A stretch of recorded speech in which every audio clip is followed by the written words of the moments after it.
Welcome to the Comeback Athlete Podcast. I'm your host, Blake, and I'm here today with our mindset coach friend, Joe Jardin. So, Joe, tell us where you're at and how your Thanksgiving week's going so far. Blake, I'm coming live from Franklin, Tennessee, living my best life out here. And right now, this is the ticking hours until I take off the rest of the week and get ready for smoking some brisket, frying some turkeys, and we are going to go all out this Thanksgiving. As far as I'm concerned, I'm feeling great. I'm looking great. I'm ready to go. Feel good, look good. What's that old Look SNL good, feel skit? good. Yeah. Gosh darn it, people like me. That's right. So, yeah, brisket for Thanksgiving. I want to come over. That sounds amazing. Last year, my wife's like, are you sure you want to do the brisket? I'm like, I don't know. I just want to test something out. Yeah. So we fried the big turkey, then we smoked the brisket, and the brisket was gone right away. Yeah. I bet And that we're was like, a hit. yeah, so now we have 2 briskets and 2 turkeys we're going to fry. And so we're doubling up the people. And I'm like, babe, the brisket's going to be, people prefer it. You know, when it comes out, the smoker, people are like, oh my gosh, look at you. You know, it tastes good. I don't know, but look at him. He's doing so much with that wood, you know, and yeah, I love it. That's great. Yeah, that's great. So today, a couple things I wanted to start out asking you was just get a little bit to know you and get our viewers and listeners to know who you are. So you're a counselor. What and when did you kind of decide that this is the vocation you wanted to get into? What kind of drove you to that, conclusion? And then what has been kind of the fulfilling direction you feel like you're called to kind of work in the counseling field now? Yeah, my background is clinical psychology. So my background is clinical. My license is technically a licensed marriage family therapist. And then the last 10 years, I was a sports psychology professor at Vanguard University, which is like a small Christian school in Orange County, California. So that's kind of the background. My whole practice being a former college athlete and then coaching sports in Orange County at the high school level, where we have a couple high schools. I think they're pretty well known nationally as being powerhouses with different sports. Naturally, I had athletes coming in to see me. And then probably about 6-8 years ago, we were introduced to opportunity to start working with NFL players and Pac-12 football players. And so the opportunity was given. And from there, what we did was we kind of created a separate coaching practice that was just specifically around performance mindset work. In the world of athletes, not a lot of athletes want to work with a sports psychologist, mainly because the mental stigma there is that there's something wrong with me or broken with me. So I don't want to see someone, because my career is going downhill. I want to see someone that could elevate me. You know, I'm going to go from good to great, great to excellent, excellent to elite. So a lot of people in the business, they just rebrand themselves as performance mindset coach, which basically, in my mind, specifically for our practice, it's 2 things. Number one, it's the fact that mental toughness comes from emotional wellness. So we talk about this a lot with our athletes, the concept of if you're not emotionally well, if that's depression, grief, anxiety, worry, OCD tendencies, but as well as it could be relational issues, job issues. If there's that sense of discord, there's no way that you could override your mentality and be tough when there's emotional unwellness occurring. So a lot of the work that really sports psychologists do go around that type of aspect of it. And then the second thing, we really believe that we are the concept of where performance meets clinical psychology. And that's where we find us. We have the background, the clinical part, but the performance part, which really is it's a new style of psychology has come out. USC has done a great job with their performance psychology department, which is the concept of the study of like, okay, when it's time to perform, it could be an artist, it could be an athlete, heck, it could be having a public speaking, for when you're in high school doing a presentation. When it's time to perform, performance pressure increases. There's no way you cannot have performance pressure. That's actually healthy for you. When it occurs, am I at a place where I can allow my muscle memory to take over and position myself for whatever the task is at hand? And so we blend those two. And that allows us then to help athletes and artists, is why we work with artists, creatives, to become or do what they want to do, need to do in time of performance, whether on the stage or on the field or ice rink, whatever it may be. And so we made that switch about, like I said, maybe it was like 6 to 8 years ago. My wife and I began, and she was kind of like my marketing guru and my just my right hand gal, as we say. And then from there, we've grown with different coaches, and we've branched away or addition to doing, working with NFL players and with NCAA athletes. With COVID, we kind of pivoted because of things that were happening during COVID with local athletes. So our youngest athletes are 10-year-old gymnasts who want to go and really believe they could be a Olympic gymnast one day to, now we're branched out to professional CrossFitters to even, kind of, I call it like the wannabe Division I player where the kid comes in 7th, 8th grade and mom and dad really have that pressure that's on them. And the kid genuinely is like, I just want to have fun. Yeah. And so we try to avoid that burnout. We try to help them maintain the aspect of peaking and maintain that peakness and not burn out. And so, that's how it came about. It was kind of just this opportunity. We took control of it, advantage of it. And so we made the pivot, and here we are. Yeah. That's a great story. I'm curious, what sport did you play and at what college? So I played baseball my whole life Okay. and played at a high school where, Paul Skeens played at, Nolan Arenado played at, Matt Chapman. And we have a lot of MLB players that came from there who have very high success in MLB. So we're kind of more of a baseball powerhouse. And so played baseball there, had opportunities to go play at college, like at Concordia University, ended up going to junior college. I'm not going to lie, the grades were kind of bad. And I was more into maybe sports and other things than I was into academics. But in your mind, you're thinking, it's okay, I'll be drafted straight up from high school. Well, plot twist didn't happen. I'm also only 5'8", so let's start there. And so, but from there, I end up getting a scholarship for a sport I never played before, and ended up getting a scholarship for tennis. Had some arm problems, and I wanted to, in many ways, maintain a scholarship. So to maintain a scholarship, I needed to play a sport that didn't really had to do with dealing with my right shoulder. And I was at Vanguard University, which is where I teach at in it's a small Christian school in Southern California. Tried out for the tennis team, and they had tryouts. That's how colleges like this work. And we were ranked number 2 in the nation at the time in tennis. Never thought I was going to make it. Practiced a little bit beforehand with some buddies, and made the team. But you're not starting. They have 7 players on the team and only 6 play. So every Monday you have to compete for a spot. So if I'm the 7th guy, which I was, I'm allowed to name one person on the team who, if I beat them in best out of 3 sets, then I'm on the team that week to travel and play. Well, you never asked to challenge the number 1 guy. So I always like, the 6th guy, here we go. It's you and I. Well, I beat him randomly. Like it was a God thing. Beat him the whole rest of the season. He always challenged me. He never beat me. So I was like the starter for my whole senior year. And we had a heck of a run. I think we went to the Elite Eight that year. And it was a great experience. It's just so random. Like one of those things. And a lot of people I think who play hand-eye coordination sports are really good. They're just hand-eye. So if it's ping pong, tennis, pickleball, Yeah. baseball, I think it all goes along with that.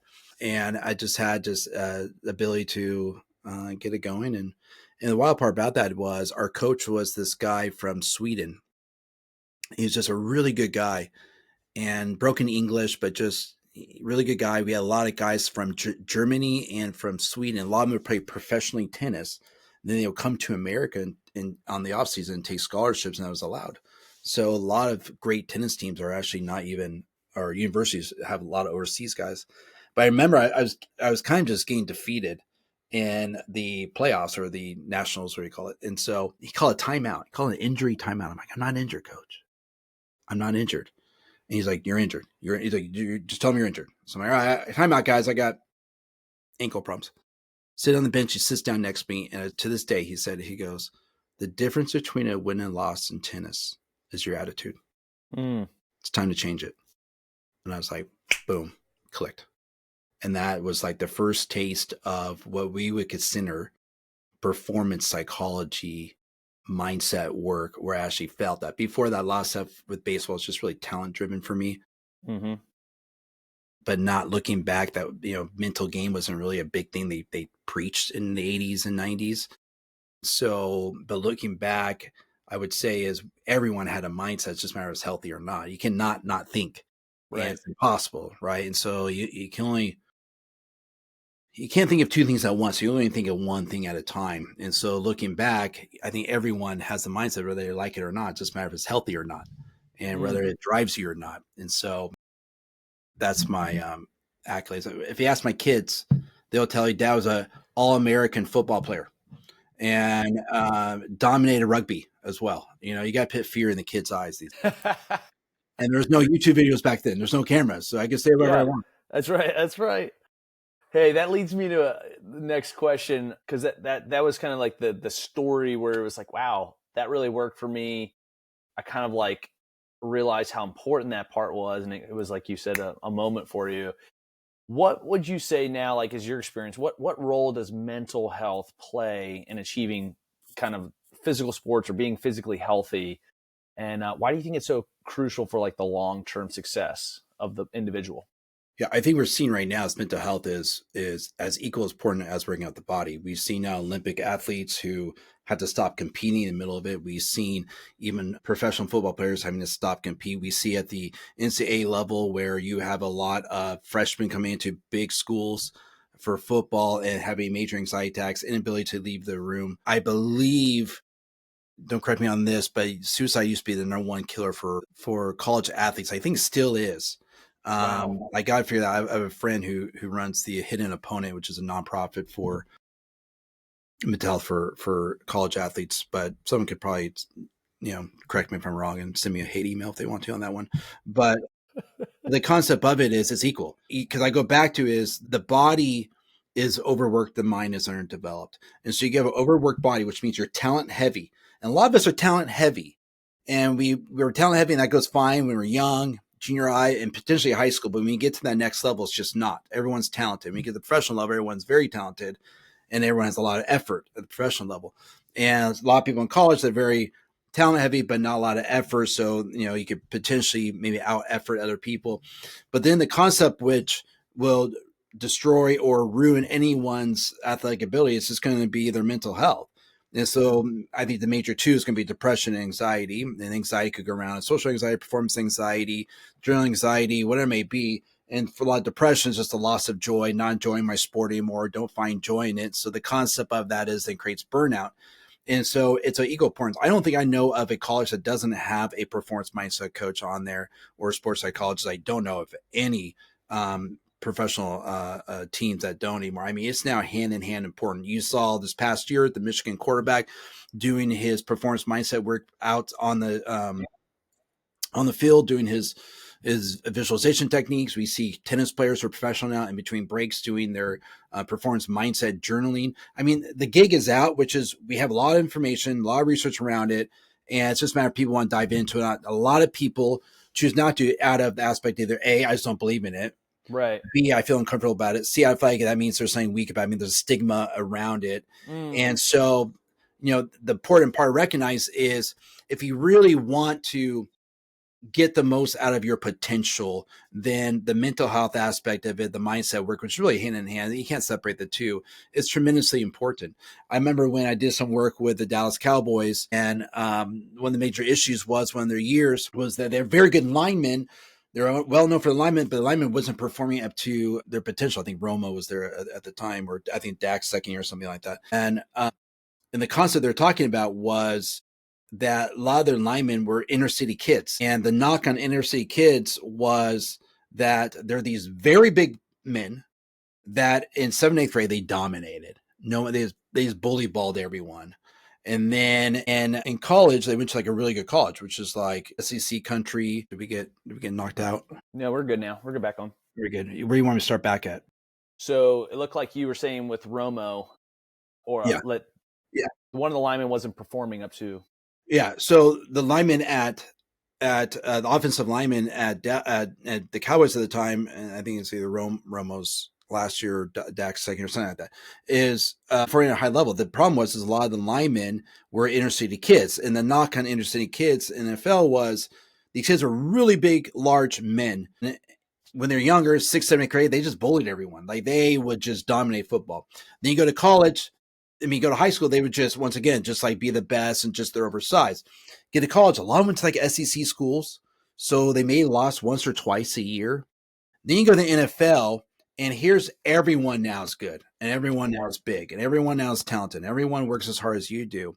That they found out was during the game, if they lost a play, had a penalty, or there was a fumble, something happened, didn't go their way, head down, and just couldn't recover mentally. Mm, And the stigma around the inner city kids were that they just didn't have the grit or the ability to bounce back because they were so just talent heavy that when they got to the NFL, they just didn't have that grit to have the ability to overcome some deficits. yeah. And so, because they were just so dependent, the mental mindset work of it was never developed. And that's when you insert people like me to help them through the aspect of like, okay, how do we overcome micro failures that probably no one really sees Yeah. during the game? But when you're the athlete, you feel it.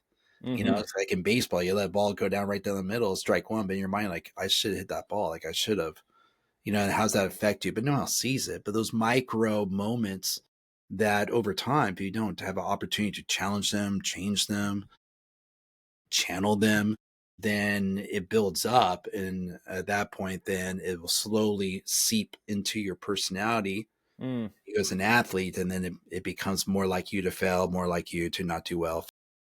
Yeah, no, that's great. That was a great example. It's funny, even like growing up, I grew up in the Baltimore area, and so there were some schools we would play that we knew that if we could get up early on them, their attitude and their mental game, even though they were more talented, it was like if you could strike early and fast, you could knock their mental game off so bad that you could beat them, That's right. just because they weren't they their mental resilience just wasn't theirs. I guess is a good way to put it. Yeah, in high school baseball, when I coached high school, we did a really good job of stats. And one of the things that we figure out, especially in the high school level, is if you come out and hit strong right away, like get runs right away, the odds, I forgot what the stat was of that person who scores first win. It was tremendous. So you see in high school, a lot of guys just get defeated pretty quickly. You may have one or two dogs on the team. The Mm-hmm. majority of them are not going to go anywhere. The majority of them are just there just to kind of get out of PE. And so you recognize at that point then how important it is to manage the game in terms of the attitude of the game, the approach of the game by scoring first, being highly aggressive, and getting that first punch. Mm-hmm. And by the way, not everyone's like that. I mean, some people have the great ability to bounce back, actually do really well playing from behind. I think a lot of things we've seen in the last 2 years with the Kansas City Chiefs is their great ability to come back from behind Yeah. in every game. And I actually think some people need that mountain to climb, they're a type personality where I need a mountain to climb to get my engine going. And when I'm not being challenged, I don't really want to put forth my best effort. Nothing wrong with that. Just recognizing and work with your own personality type. If that's the case, is develop and create those mountains. We know who did that very well is Michael Jordan. I mean, he would create mountains over Mm-hmm. anything and everything. So his personality type is like that. Kobe Bryant's personality type, which I think are only 2% of the world when it comes to personality types that do that. And there's nothing wrong with that. They just know that's what I need to get my engine going. Great. Some people need peace, Mm-hmm. affirmations, right? And so you kind of have to figure out the personality of the athlete to meet them where they're at. It's no Mm-hmm. longer like the old days where you have your football coach grabbing your face mask with a bunch of tobacco in their mouth screaming at you. And they do that for everyone. That just doesn't happen anymore. Yeah. With the amount of knowledge that we know about motivating athletes, is really is less instructional and way more motivational when it comes from their coach. And so, so it's interesting how there's been that shift. But the old guard is still there in some areas, and they don't get a lot from their athletes. Yeah. I was going to ask you that, like, kind of a lead-in question from what we've been building on, and you alluded to it a little earlier. Skepticism. Like, how do you handle, you and your wife in this profession, when you get people who come up against you or have some sort of this is just psychobabble, or you should call it the old guard. Like, how do you respond to that? This is still a value, and try to win them over to this idea. Well, I think it goes back to Alexa off. Sorry about that. Alexa, shut up. There you go. Okay. I think the major part of people who are skeptics, I think first of all, people don't pursue as if they're skeptic. I think they don't pursue at all. But I think majorly, you got to think about it in this way: is People who climb Mount Everest, they need to have a guide, and they pay a lot of money for a guide to get in there. We know that LeBron James came out, like other athletes have came out about, they spend over $1 million on their body, and part of that $1 million is their mindset. So if great feats in life need to have coaches, people walk through them, walk with them, then this is just another one of those opportunities to help you overcome the mountains of your life. The other part about it is if for you to say that you don't have a mindset, you don't want to work with mindset or work around your mindset, I think we need to recognize, once again, I'm going to say is that we all have a mindset, whether we like it or not. If you're unaware of it, then probably your mindset has you. If you're aware of it, then you have your mindset. And so it's just a matter of, do you want to know the skills? Do you want to know what's out there that we know about, specific words to use, things you do every day for preparation, or you just want to show up? You give me a team or an athlete, especially in, let's say in CrossFit, we're going to CrossFitters this past year. You give me an athlete that comes to the games highly prepared mentally, has done their mental framework and exercises for the last year, the last 30 days before their competition. They've done the 30-day daily reset, the aspect that we get the athlete ready for the games, right? And they're competing against someone that's done none of that. I'll put my money on the person that has.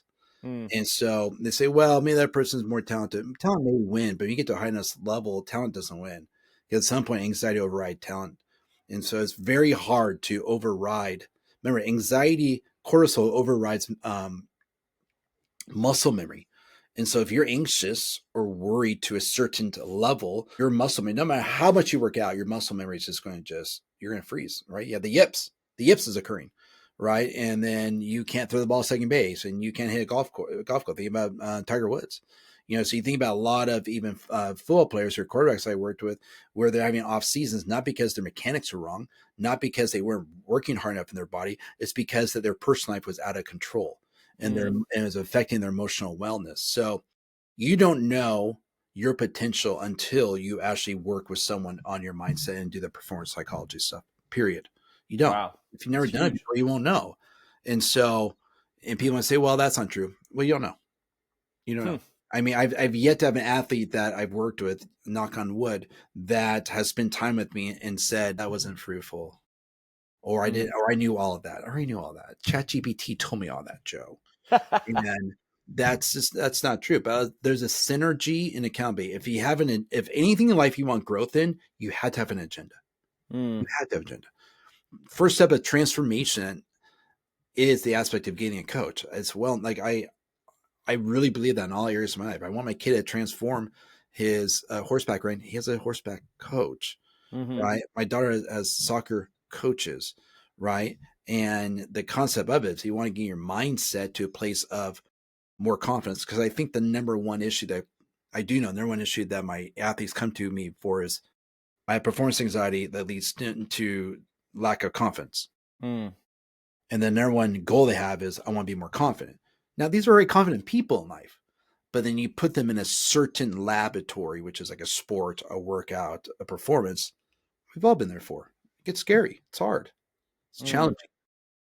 And it doesn't have to always be that way. I got a couple more questions for you that I think will continue to lead into some of this good conversation. What would you say is like the first step you would recommend to someone who feels stuck, like physically or emotionally, but isn't sure like where to start on their mindset work? Journal. If the first step of everyone's write out your thoughts, write out your emotions. Either you write it out or you act it out. So if we want to do the very basics without any framework around the journaling, just start writing down your thoughts and your emotions every day, every Mm, morning. Do it before noon, when you're day by noon. That's the concept. Put it out there and just write it down. Don't type it out. Typing doesn't work. We found out. Doing your yeah. little iPad thing, blah, blah, blah, doesn't work. Pen and paper. You don't need to keep it, by the way. People are like, I'm keeping it. It's not a diary. Do it, tear it up, throw it away. Next day, do it again. Mm, And just you want to start, you got to write it. That's why you see all these athletes having their little journals, right? And so there's certain ways you can do that. There's specific ways you can do that to actually zone in exactly on the problems, issues. But on the broad stroke, just write down every day how you feel and what you're thinking. Well, if I write down how you feel, it's going to make you feel worse. No, that's a lie. That's not what we find out at all. Matter of fact, we know that aspect of neuromapping being changed or neurogenesis occurring, then we start talking it out like a lot of people do with their coaches, or start writing out tremendously of a different new insight of who you mm, are and perspective of yourself. Because all the stuff we're talking about right now is the concept of, do you have a healthy relationship with your performance self? Period. You might have a really healthy relationship with your training self. You walk in a gym, you feel confident. You may have a very good relationship maybe with your relational self, how you deal with relationships and that kind of stuff. But when it comes time to performance and actually doing the things that you need to do that challenges you on the stage, fill a blank what that stage is, do you have a healthy relationship with that person? And a lot of us, that's where vulnerability and exposure occurs and they get scary. Hmm. And so, you know, that's when the concept of, okay, we got to start having a place to take out the garbage, work out certain emotions, write it down, write it out so they don't act out. Acting out is anxiety, it's sadness, it's depression, it's anger, it's all that kind of stuff. Like we have to have something to put containment around emotions and thoughts. You know, I grew up in the day and age where you woke up every day in elementary school, you went to school, and on the blackboard was a writing prompt. And we had our old writing journal and we had to write down handwritten whatever the answer, the question was. They answered the question. Sometimes it was like, what's your verification? What is something you want to do in your future? We want to be for living. These are all writing prompts. And I grew up in California. It's a big part of our education and public school system. Well, they got rid of it by the time my son went there. And instead they replaced the computers, but there's no writing prompts anymore. They didn't know that the writing prompt was an opportunity for us to do a few things: process, dream, right? Have goals, basically work out things every day. We start every day in elementary school writing things down. And I thought it was tremendous. They didn't know what they were doing yet, but there they were, right? And so, and then we think about what are some of the best selling books of all time: memoirs and diaries of old school war heroes to old school presidents. Men of greatness wrote their memoirs. They wrote in their journal and they became best selling books. And we go in today and it's like, no, that's what girls do. They diary, they Wow. do this. And it's like, no, we don't. The Yeah. fact is, it's like it's a well-known fact that it's good for us to use writing as an opportunity to manage, ground ourselves, to get through hard times, weather through things, but also to build up, to increase value, to increase margin to work with, to widen your shoulders in life. Well, everything's going great in life. Great. Then channel the greatness by writing it. And so that's all part of having an agenda in life. So the agenda allows you to then have growth in that area, but I it takes love that. time. That's great. Can you give a transformational story that comes to mind for you that is, an athlete that you or your wife has worked with, and then you saw them go from kind of mentally not very resilient and strong to learning some of these skills and then it translating into the performance of whatever they were trying to achieve? Yeah, I think one of that would be a high school athlete, pitcher. I think about 6 or 7 years ago, who was going to UCLA, but then I think it was the Boston Red Sox were starting to follow him in every game and doing the gun. Seeing how fast he's throwing. All of a sudden, we had the yips. Coach gave me a call. Can you come out to practice? Can you work with this guy? So I started working with them when it comes to what's going on. Well, the fear comes in. I got to throw hard. So instead of just being naturally who you are, you start to overthink. So then Mm. his mind says overthinking. And when you overthink, you start breaking down your mechanics, which means instead of pitching, you're throwing, as we call it. And so, or you're just aiming. And so the concept of it was the byproduct is halfway through the year, they had to contact the Boston Red Sox and tell him, do not have any scouts come in his games anymore. It's ruining him. And it was at a point where UCLA did not want him potentially to actually come to the school and me like, hey, why don't you go to junior college where we look at you back then? So I get worked with them. So insert me. We started working on the concept of, okay, pre-pitch preparation. So how we pitch in the games, how we're going to pitch in bullpen. Bullpen, he was fine. And so we're going to do that. So every time you catch the ball, okay, every time you catch the ball, we're going to start telling yourself your I statements and your I am, I will statements. You're going to gather yourself at your set and you're going to breathe in through your nose, out through your mouth, go. And so we just created this system, process oriented. He was result oriented. And when you're result oriented, you don't get results. So and then we create a system in between every pitch. So he has about 90 to 100 pitches a game, right? Practice that in bullpen during the off time. So no matter what, everything has a purpose mentally. We're not going to practice what we do in the game. I mean, we're going to practice what we do in the game. If we don't, that makes no sense. So that allowed him to create security and structure around his play. So after every pitch, this is rinse and repeat, rinse and repeat. He was thinking about that instead of thinking about who's in the stands, how hard am I throwing, am I going to get drafted, and this going that going to happen. So back up now, we then re-invite without him knowing the Boston Red Sox scouts back out. They do come out. He sees that they're out there. It's pretty easy. They got the hat on, the gun. out there behind home plate. Performance does well. He opts out to go to UCLA instead, and then gets drafted 2 years. No, I think it's 3 years later, but not from the Boston Red Sox, somewhere else. That's awesome. That's a great story. But the concept of it is we don't realize, we think it's just why thinking, but for every athlete, for every sport, it's different. Like, what is the process? For some of our quarterbacks, when they get to when they get to hike the ball, they do this as a mental reset, right? A priming mechanism. There's different things we do with physical aspects to kind of give us like a mental reset to restart and start the process. There's things we can do verbally. There's different things we do within our mind. There's so many tools that we have now to help people. But the biggest thing that inhibits people from being great when we work with them is themselves. People don't follow through. They don't do the daily work. Yeah. A lot of stuff we're talking about ain't sexy. It's not glamorous. You don't walk in and say, look, honey, look how big my brain is from thinking, right? People like to do chest day. And it's like, look, babe, I'm looking good, right? So it ain't glamorous, ain't sexy, but yes, is the work that you do in the shadows so no one sees that actually gets to the edge. And then a lot of athletes don't even want to tell people about it because they're like, I don't want people to go to you. I want it for myself. So it's like once they grab it and get a hold of it, it's like, this is my secret sauce. This is what I'm going to start doing for the rest of my career. And then spills over everywhere. Doesn't matter if it's marriage, whatever it may be. Yeah, it leaks out into all other parts of your life, right? Right, because the mindset is just a confirmation bias. So we know in social psychology, confirmation bias is highly powerful. If I want to walk in my house and see my wife being amazing and beautiful, she did a great job today doing A, B, and C, and I think about that and dwell on that all day, guess what? I walk in the house, I'll recognize everything she's done right, recognize how beautiful she is, even though she'd be like, this today was crazy. If I think to myself, I could do better. My wife's so mean. She's so hard on me. I don't know why she didn't affirm me. We don't have enough sex. Fill in the blank. And I walk in, I'm going to see everything she's doing wrong. I'm going to be seeing everything well, that's the power of confirmation bias. That's a mindset. And so the concept of perception is powerful. I go back to the story about my college tennis coach. They were saying win and loss is your attitude. All he's saying is create confirmation bias, enjoy this game, recognize the goodness, see the goodness, and you'll become the goodness. Go. And he's dead on. We know that for a fact. Stanford did a research on golfers in college. I think it was Dr. Brown, I forget who it was. And they took like basically the worst big golf players in NCAA during that season. Like they worked with them, right? And they put them in 3 categories: control group, you do nothing. This group think negatively about your golf game. This group think positive about their game. And they saw the people who thought positively about their game during the off time, during play, and that kind of stuff. They tremendously improved. People who were in the control group didn't really tell them what to think. They'd say the same. But the people who thought negatively about their game, who they are, that kind of stuff, why they're played worse. So you realize is you got to choose. Do you want to think in terms of ways to have a healthy, positive relationship, be motivational for yourself, or you want to be highly critiquing and instructional for yourself and be, in many ways, mean?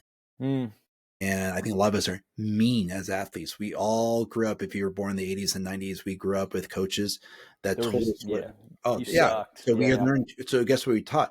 They taught us to learn how to channel what's wrong and for us to recognize what's wrong to improve. Yeah. And so, well, fast forward that could create anxiety, that could create fear. Well, also it could create negativity, which is very powerful in creating cortisol and not doing so well with our muscle memory. So there's a lot of things that we have to shift. And a great quote is progress requires unlearning. We have to unlearn this conditioned self, because I can't always be recognized seeing everything I did wrong in my game or my practice or my training. At some point, I got to learn to channel what I'm doing good, recognize what I'm doing well, and have a healthy relationship with the failures. Yeah, that's because great. failure is not a mark of character. It's just a temporary setback. But too many people take it as a mark of character. So they say, I am a failure. Yeah. Versus it being a situation.